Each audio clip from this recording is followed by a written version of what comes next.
നമസ്കാരം. പ്രധാന വാർത്തകൾ.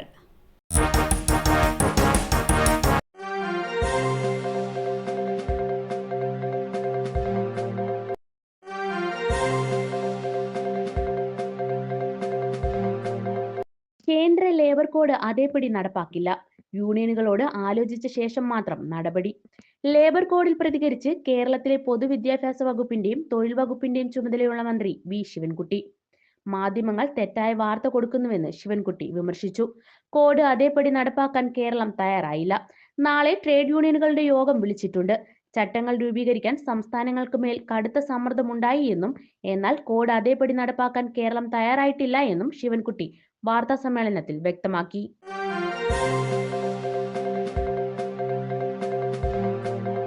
തർക്കത്തിന്റെ പേരിൽ കള്ളക്കേസെടുത്തു. പോലീസിനെതിരെ കായിക താരം. കൊച്ചിയിൽ ഭിന്നശേഷിക്കാരനായ പഞ്ചഗുസ്തി ചാമ്പ്യന് നേരെ പോലീസ് അതിക്രമമെന്ന് പരാതി. പോലീസ് വാഹനം ഗതാഗതം തടസ്സപ്പെടുത്തി പാർക്ക് ചെയ്തത് ചോദ്യം ചെയ്തതിന്റെ പേരിൽ പിന്തുടർന്ന് ഭീഷണിപ്പെടുത്തിയെന്നും കള്ളക്കേസെടുത്തുമെന്നുമാണ് പരാതി. പോലീസ് ഡ്രൈവറെ മർദ്ദിച്ചെന്നും ജോലി തടസ്സപ്പെടുത്തിയെന്നും ഉൾപ്പെടെയുള്ള കുറ്റങ്ങളാണ് എടത്തല പോലീസ് എടുത്തിരിക്കുന്ന കേസിൽ ജോബിക്കെതിരെ ചുമത്തിയിരിക്കുന്നത്.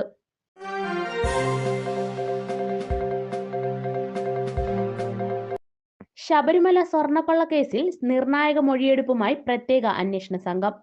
ശബരിമല തന്ത്രിമാരായ കണ്ഠരർ രാജീവരുടെയും മോഹനരുടെയും മൊഴി SIT രേഖപ്പെടുത്തി. ഇരുവരും SIT ഓഫീസിലെത്തിയാണ് മൊഴി നൽകിയിരിക്കുന്നത്. ശബരിമലയിലെ മുതിർന്ന തന്ത്രിമാരെന്ന നിലയിലാണ് ഇരുവരുടെയും മൊഴിയെടുത്തത്.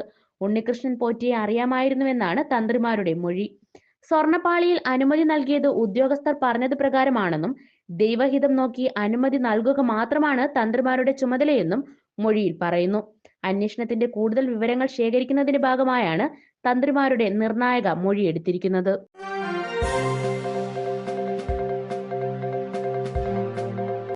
എറണാകുളം സൗത്ത് റെയിൽവേ സ്റ്റേഷനിൽ നിന്നും 56 കിലോ കഞ്ചാവ് പിടികൂടി. 2 മലയാളികളും ഒരു റെയിൽവേ ജീവനക്കാരനും പിടിയിലായിട്ടുണ്ട്. ട്രെയിനിലെ കരാർ ജീവനക്കാരനാണ് കഞ്ചാവ് കടത്തിയതെന്ന് പോലീസ് സൂചിപ്പിച്ചു. ടാറ്റാനഗർ എക്സ്പ്രസിൽ നിന്നാണ് കഞ്ചാവ് പിടികൂടിയത്. ലഗേജ് ബോഗിക്കുള്ളിൽ ഒളിപ്പിച്ച നിലയിലായിരുന്നു കഞ്ചാവ് കടത്താൻ ശ്രമിച്ചത്. കരാർ ജീവനക്കാരനായ ഉത്തരേന്ത്യൻ സ്വദേശി സുഗലാൽ വിജയവാഡയിൽ നിന്നാണ് കഞ്ചാവ് എത്തിച്ചതെന്നാണ് വിവരം. കഞ്ചാവ് കൈപ്പറ്റാനായെത്തിയ സനൂപ്, ദീപക് എന്നീ മലയാളികളാണ് കസ്റ്റഡിയിലായത്. ഇന്ന് പുലർച്ചെ ട്രെയിൻ എറണാകുളം സ്റ്റേഷനിലെത്തിയപ്പോഴാണ് ഇവർ പിടിയിലായത്.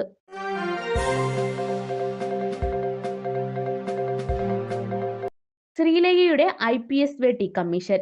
എല്ലാവർക്കും തന്നെ അറിയാമെന്ന് BJP സ്ഥാനാർത്ഥി. തദ്ദേശ തിരഞ്ഞെടുപ്പിൽ തിരുവനന്തപുരം കോർപ്പറേഷനിലെ BJP സ്ഥാനാർത്ഥിയായി മത്സരിക്കുന്ന മുൻ DGP R ശ്രീലേഖയുടെ IPS വെട്ടി തിരഞ്ഞെടുപ്പ് കമ്മീഷൻ. IPS എന്ന് വേണ്ടെന്നും റിട്ടയർഡ് എന്ന് ചേർക്കണമെന്നുമാണ് തിരഞ്ഞെടുപ്പ് കമ്മീഷൻ പറഞ്ഞിരിക്കുന്നത്. ആം ആദ്മി പാർട്ടി സ്ഥാനാർത്ഥി TS രശ്മി നൽകിയ പരാതിയുടെ അടിസ്ഥാനത്തിലാണ് നടപടി. സർവീസിൽ നിന്നും വിരമിച്ച ശേഷവും പേരിനൊപ്പം IPS എന്ന് ഉപയോഗിക്കുന്നത് നിയമവിരുദ്ധമാണെന്നാണ് രശ്മി പരാതിയിൽ ചൂണ്ടിക്കാട്ടുന്നത്.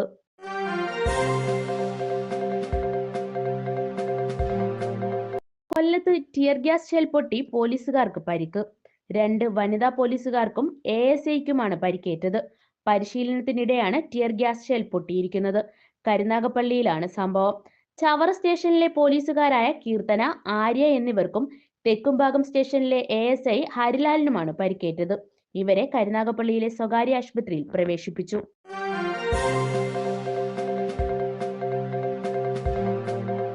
സ്കൂൾ കുട്ടികളുമായി പോയ ഓട്ടോറിക്ഷ തോട്ടിലേക്ക് മറിഞ്ഞ് അപകടം. 7 വയസ്സുകാരിക്ക് ദാരുണാന്ത്യം. കരിമാൻതോട് ശ്രീനാരായണ സ്കൂളിലെ ആദിലക്ഷ്മിയാണ് അപകടത്തിൽ മരിച്ചത്. കരിമാൻതോട് തൂമ്പാക്കുളത്ത് വെച്ചായിരുന്നു അപകടം. പത്തനംതിട്ട സ്വകാര്യ ആശുപത്രിയിൽ വെച്ചായിരുന്നു ആദിലക്ഷ്മിയുടെ മരണം. 5 കുട്ടികളാണ് ഓട്ടോറിക്ഷയിൽ ഉണ്ടായിരുന്നത്. മറ്റു കുട്ടികളെ കോന്നി ആശുപത്രിയിലേക്ക് മാറ്റി.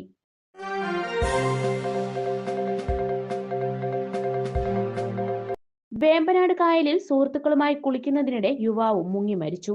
കൊച്ചുചിറയിൽ ഉത്തമന്റെ മകൻ മിഥുനാണ് മരിച്ചത്. റോഡുമുക്ക് ഷൺമുഖവിലാസം ക്ഷേത്രത്തിന് സമീപമായിരുന്നു അപകടം നടന്നത്. ആലപ്പുഴയിൽ നിന്ന് അഗ്നിരക്ഷാസേന സ്ക്യൂബ വിഭാഗം എത്തി മൃതദേഹം കരയ്ക്കെത്തിക്കുകയായിരുന്നു. ഏകദേശം 15 അടിയോളം താഴ്ചയുള്ള ബോട്ട് ചാലിൽ നിന്നാണ് മൃതദേഹം കിട്ടിയത്. പോസ്റ്റ്മോർട്ടത്തിന് ശേഷം ഇന്ന് വൈകുന്നേരം 3ഓടെ വീട്ടുവളപ്പിൽ സംസ്കാരം നടത്തി.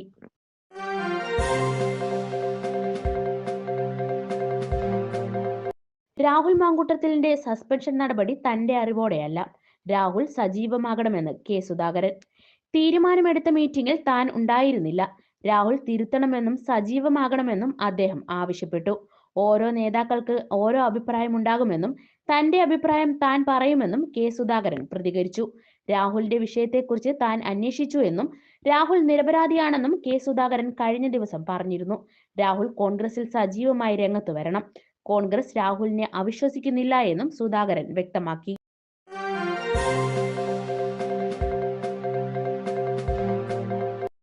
ആലപ്പുഴയിൽ ക്ഷേത്രത്തിലെ പൂജകൾക്ക് കൈക്കൂലി വാങ്ങവേ ദേവസ്വം ഉദ്യോഗസ്ഥൻ പിടിയിൽ.